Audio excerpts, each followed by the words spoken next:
Hello, hello, hello. Hey, beautiful souls. It's your show host, Regina Huber from Transform Your Performance with the same website, transformyourperformance.com. And today I'm tuning in from Miami Beach, Florida, United States. I'm here today with a very special guest, and her name is Gina Longo. I cannot wait for her to share her special spark with us. Welcome, Gina. Hi, Regina. It's great to be here. Thank you so much for having me on. Where are you tuning in from today? In Durham, North Carolina. It's overcast and cool, just the way I like it. It's beautiful here right now. Oh, great. Here it's pretty hot today. So it's gotten hotter since I got back from Mexico on the weekend. It was a little bit cooler, but now it's getting hot again. And I personally like the heat, so I don't have an issue with it. I'm really excited to introduce you to our audience today, and we're going to do that in more detail in just a bit. For all new viewers who are tuning in for the first time, allow me to share about myself. I am an adventurous, eclectic nomad with my business Transform Your Performance based in New York City, while I'm often also on the road. And as I just said, I just came back from Mexico, and I'm often also spending even extended periods of time in other parts of the world. Why? Because I'm all about movement as in travel, as in dance, as in moving to different cities, countries, and continents. And I know Gina has moved around a lot too. And so I'm curious to hear about that. And I consider myself a very free spirit. And all I do is really in the service of freedom, the freedom to speak up, stand out, and shine, which is why I made this the title of my book. I'm so very grateful that my travels have allowed me to broaden my horizon and to open my mind and to even also increase this huge desire for freedom, which now drives my work. My eclectic, difficult word, but one of my favorite words because I consider myself pretty eclectic. So my eclectic life and experience on 5 continents have also allowed me to become a multicultural and multilingual transformational leadership coach and inspirational speaker.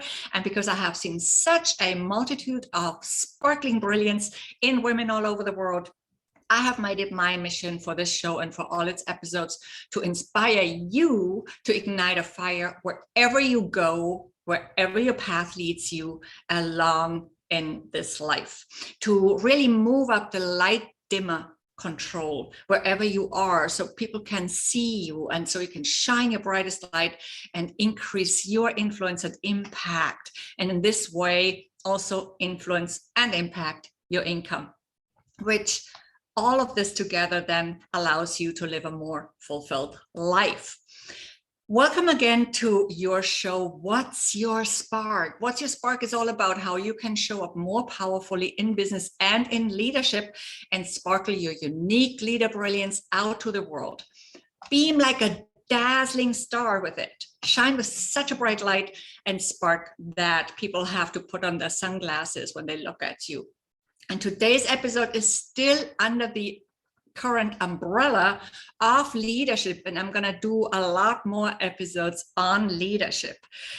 From time to time, as you may know already, I bring in special guests who I know will contribute amazing ideas, expertise, and wisdom to this show. And today, it's my absolute pleasure to introduce you to a very special lady. And I know she's also very freedom loving, and we have a lot of things in common, while we also have led very different lives. And that's always the amazing thing to notice in other people, right, Gina? Indeed, I agree. Okay, Gina, I'm so delighted to have you on. Welcome again to the show. Allow me to introduce you to our audience. Gina Longo is a former airline captain and flight instructor who flew as a pilot in command on more than 3,000 flights and carried more than 75,000 people and many pets. It's very important, many pets. Yeah, and she carried them safely to their destinations. That's the most important part. She then moved to Great Britain to instruct corporate pilots, later spending 3 years as an international solo traveler. She's also a crew resource management instructor certified to train flight leaders and their team members how to connect, communicate, and collaborate, as well as a 4-time international best-selling co-author. As a leadership trainer and the creator of the Confident Leadership System, I love that, the Confident Leadership System, Gina is on a mission to help businesses beat the Great Resignation by improving leadership skills so bad bosses don't drive away good employees. Her great love in is German Shepherds, and as a proud US Air Force brat, she tends to answer the question, where are you from, with an enigmatic, it depends. Yeah, I can relate to that too, Gina. I usually say, well, from many places. Yeah, it depends on when. Exactly, it depends on when.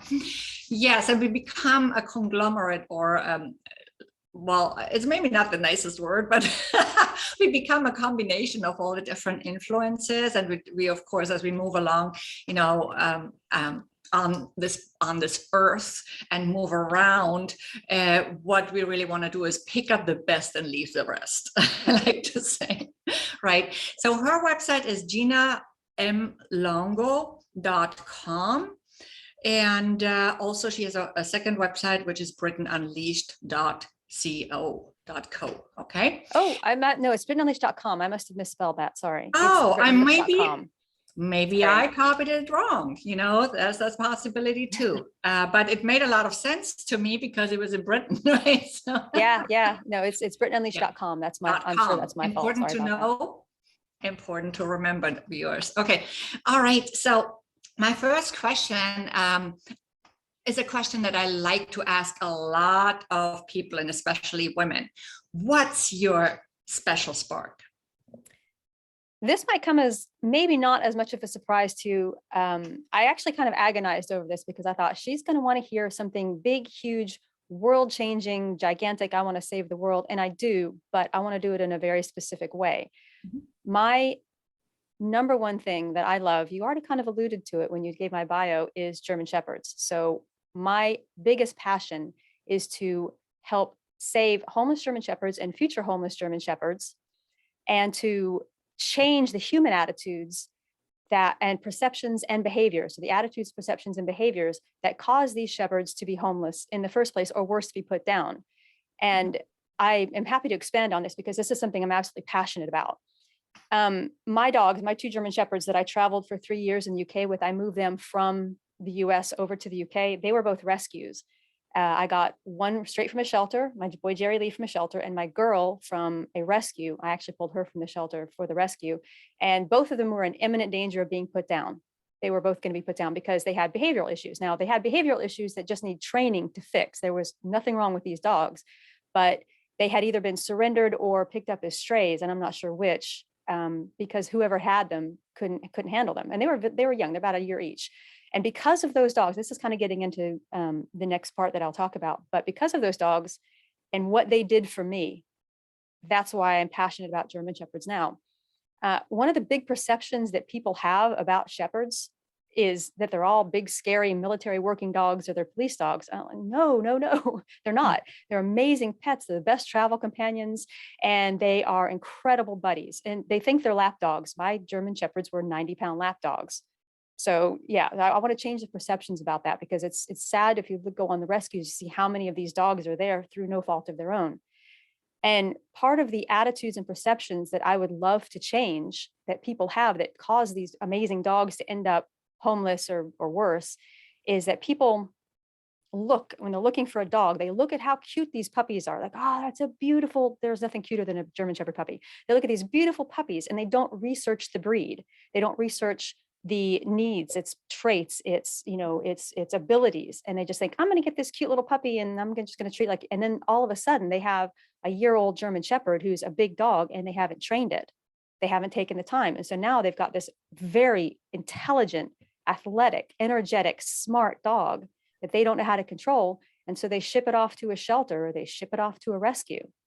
And I was like, if you just taken the time to train, I'm huge on training. I have a lot of experience training my German Shepherds, and I had to work with behaviorists, animal behavior consultants. But I put in training every single day with my dogs until they got old enough they really didn't need it anymore.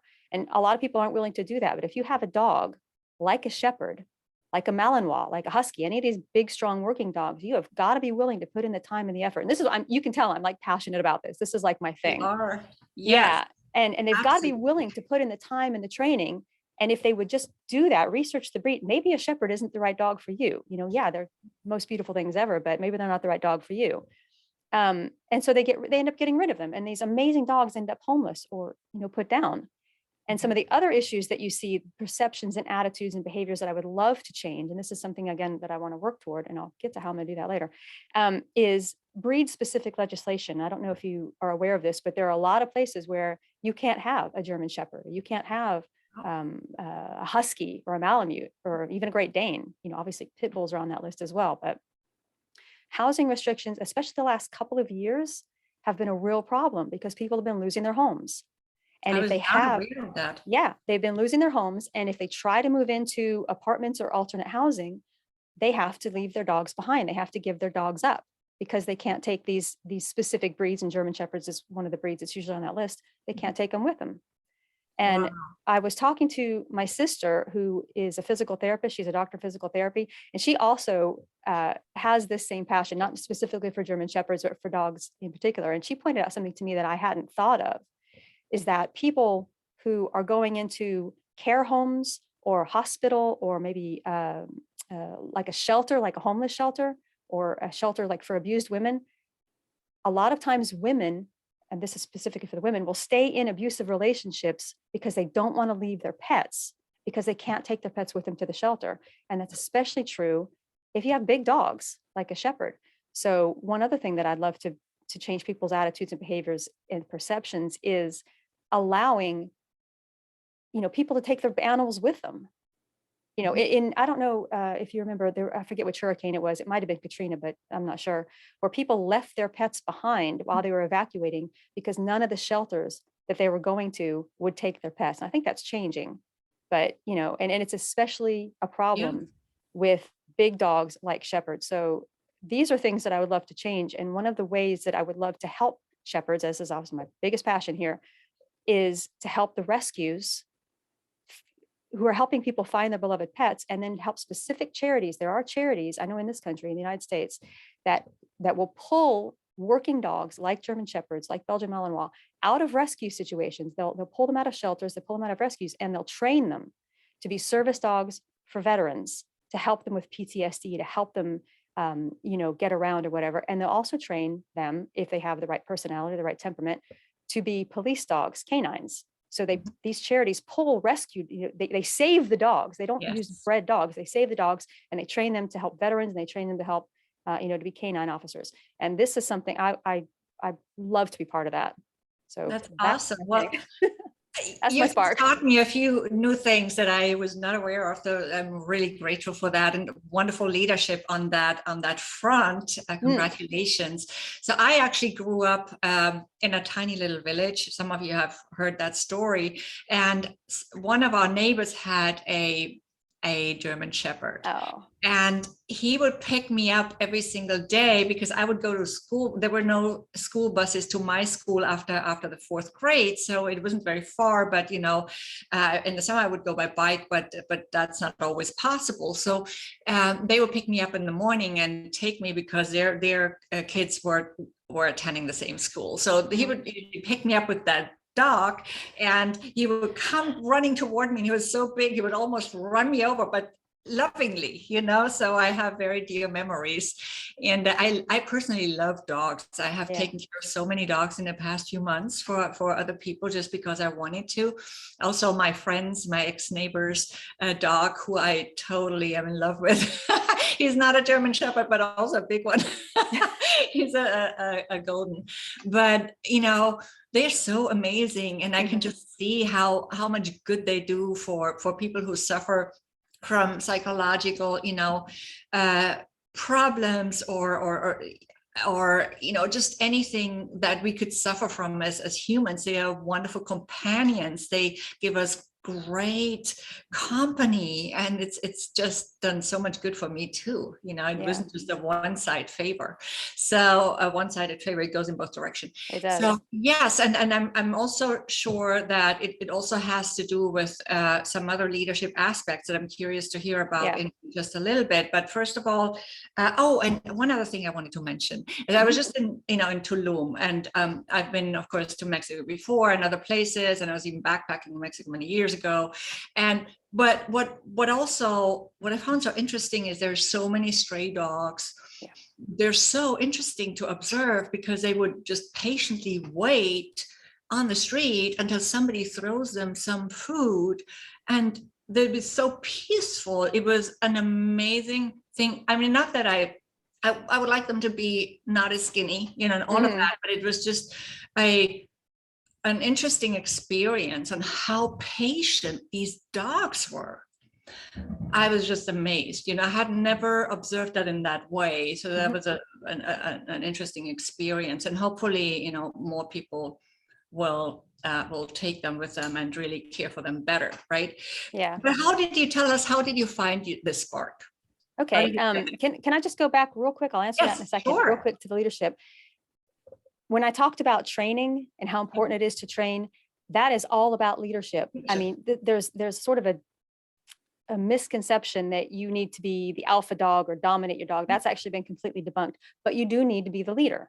You have to be in charge, and your dog, especially, and I can speak from personal experience because I had 2 German Shepherds. One was kind of chilled out and relaxed and whatever. And he was like, I'm just going to hang and be a good boy.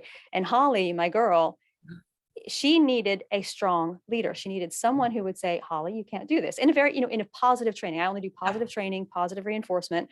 But if she was so smart and so alpha dog, she was the alpha dog in that relationship, not with me, but she was the alpha dog, that if she didn't have a strong leader, she would have taken over. So leadership doesn't come just with other humans. If you want to have a dog that's like a German Shepherd, like a Belgian Malinois, you have to be willing to step up to the plate and be a leader. And the best way to do that is to use positive training. No mean things. Don't be mean. Always be very positive. But they have to understand that you're the leader, and they're part of your pack. They're the followers. So leadership is like training kids. I don't have kids, but I have friends who have kids, and they say the same thing, that the parent has to be the leader. Well, the dog owner has to be the leader. So it's not just, all fun and games and throwing a Frisbee.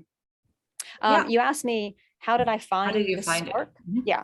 Well, you've heard that saying, maybe possibly when it comes to rescue animals, who rescued who?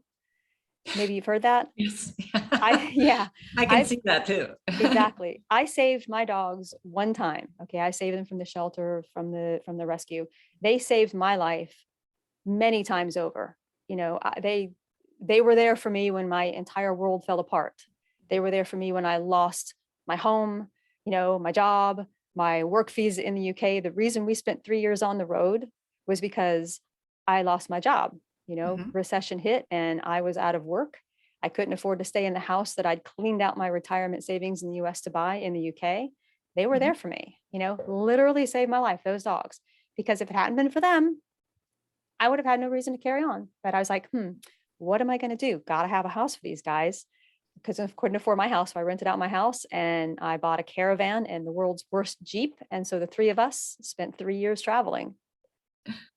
Yeah, but what an experience in hindsight, right? Because while we're in the midst of those experiences, they're not always pleasant. We have to go through them. But I've been through a few. I can tell you. I'm not going to talk about them today, but this is about your story. But it's just like so amazing how in hindsight it can become such an amazing experience and such a big lesson, and it transforms us completely. We become a new person, rather than a new person, somebody who's already inside of us, but who's now coming out more from the inside out because we have gone through this experience. So I always think this is so fascinating. And one of the things I'd like to do is, because I had that experience, I didn't plan on it. I didn't plan on losing my job and my Yeah. house and everything else, but I got to have that amazing 3 years on the road. I still have my caravan over in the UK, by the way. It's Oh, there waiting for really? me. Yeah, I go over there and stay in it sometimes when I get a chance to travel over there.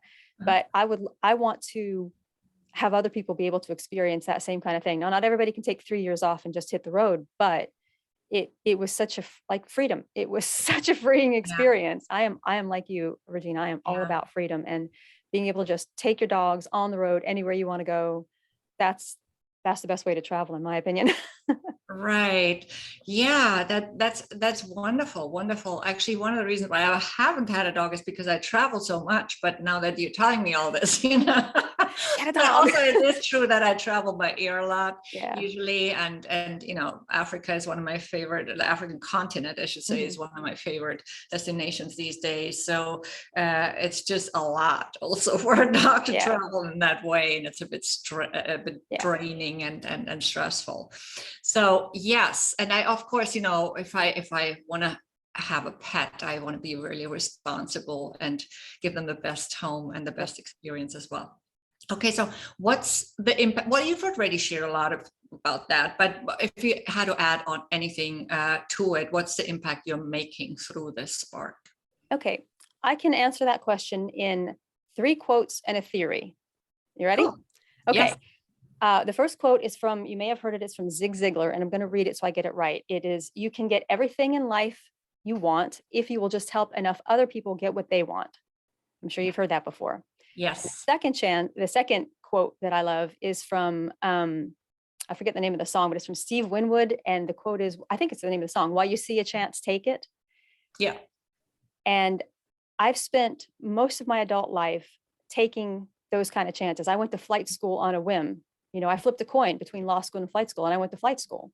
I wanted to move overseas to, and you know about this, I wanted to move to the UK. So I found a way to make it happen. Yeah. I didn't plan on losing that job, but I was like, you know what? I'm not ready to go back to the US again. So Mhm. I took the chance to travel with my dogs, and we hit the road. And so I've done also, as I mentioned, you mentioned I was a pilot. So I have leadership experience as an airline captain. I spent 10 years as an airline pilot. I spent 8 years of those as a captain, leading men, leading women, leading my crews in, sometimes potentially dangerous situations. I have that experience. I also have the experience and the knowledge, as you mentioned, as a crew resource management instructor. Now, crew resource management is all about teaching pilots and their flight crews how to communicate, conflict resolution, leadership and followership, communication, all sorts of things. And so I have that experience as well, and as well as the travel and the go for it kind of, attitude, just get out there and do it. And so if I take all of those things and I've combined them into that system that you mentioned, the confident leadership system. So if I help other people do what they want to do in their careers, meet their goals in their life through my leadership training, right? If I help them achieve what they want to achieve by working with me in leadership training, then I can achieve what I want to achieve, which is to help German Shepherds. So that's 2 quotes.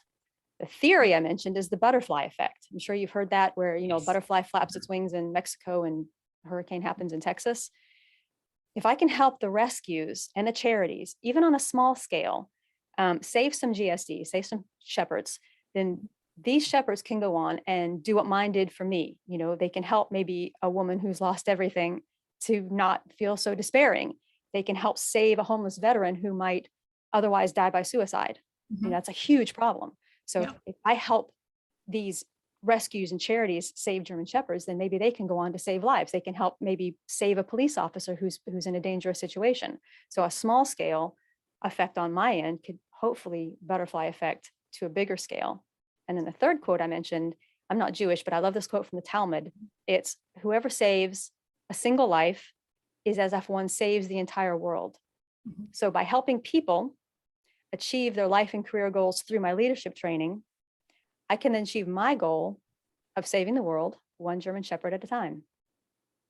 Absolutely. I love it. I love it. Thank you for sharing all these amazing quotes, and I can totally relate to them. So thank you. Yeah, I also Thank you. actually have a dear friend in South Africa who is a former pilot. I don't think I know any other women apart from you two who are pilots, although I'm sure they exist, but I don't know them personally. So that's really amazing. She also has a lot of great stories to tell, and maybe Yes. someday you can meet. She's lovely, lovely, lovely, and she has a lot of what we share in terms of, freedom loving Freedom. and some other passions. And I know we two seem to share really a thing or two, right? I mean, it's more than two. Yeah, yeah, yeah. One of them being our passion for adventure, for to Yes. just do it, to follow our hearts, and to, and you so you told us about your traveling solo for 3 years in a touring caravan. I have not done that particularly, but I mean, for me, I guess it started was driving to Italy with friends, but then also at 16, I just before that even I hitchhiked to Amsterdam with a friend. Cool. So we just went outside and hit the road. And I know we had 5 days or so, and we spent 3 days on the road at least, right? And a couple of nights in on a truck. So Wow. all these things that we just did, and I went back to Tulum now, and the first time I'd been there actually was in 2001 with my sister. We were backpacking through parts of Mexico down to Guatemala, Honduras, Costa Rica. And it was just like, this time I traveled completely differently because I was working. So I traveled with my laptop and whatnot, right? But it just like reminded me of all these things, and it changed completely anyway. But yeah, so this is just all these stories we have to tell, and I definitely still want to write a book about it. I was going to do that this year, and I shall transform it into certain lessons, like leadership lessons and business lessons, but that has to wait now a little bit because my plate is just like so full with many other things, and I want to do it in a fun way. So yes, but it's going to come, and I'm sure you'd have a book full of those adventures too, if not more, if not several volumes, right? Yes. So yeah, so you are writing a book, and we have very little time left, but I do want to hear a little bit about it. And it's called Britain Unleashed, and this is about the first 6 weeks of those 3 years on the road. Yep. And it's the tagline you said is dog-friendly historical travel stories with a cheeky twist. Yes. So yeah, tell us a little bit more about that, and then just in a minute. Okay, I'll keep it short and sweet. Yeah. I was on the road for 3 years. The first 6 weeks, my mother was with us in a touring caravan, and it was a shakedown cruise. Everything that could go wrong did go wrong. I can't believe we survived. I had the Jeep of death. This thing was terrible. Note to self, never ever buy a car off eBay. Okay, just don't do that. Yeah. I bought that Jeep off eBay, big mistake. But this in this particular book, like you said, it's gonna be more than one volume if I ever get this one written. This is the first 6 weeks. We went from London all the way up to the very tip of Shetland, Muckleflugga. It's as far north as you can get in the UK. And then I left, and we came back to Scotland, and my mother left, and the rest of the time it was just me and my dogs traveling. But it's history. There's a lot of history. We saw castles, we saw battle areas, we saw all sorts of stuff. So I go out really deep into the history, only I write it funny, not boring. I don't write boring history. And then I come back to the travel. So it's all about we're traveling, and there's some history, and I go off of history and then come back, and we're traveling, and more history. So it's kind of like a journey through history via our travels. Oh, wow, that sounds great. I always love it when we combine our stories with something else meaningful, so that and that's also my intention with what I want to do with my books. I love that. Yes. Yeah. So again, quickly mention your two websites again. My leadership website for the leadership training is ginamlongo.com. And for dog friendly historical travel stories with a cheeky twist, it's brittainunleashed.com. Okay, awesome. Well, thank you so much again, Gina, for being here today. I'm sure we're going to talk much more and on other occasions. And to everybody else, see you again next Wednesday, same time, same place. And in the meantime, as always, keep shining your brightest light out to the world and sparkle away like the precious pearl you are, because always remember, the world is your oyster. And we want to hear your stories too.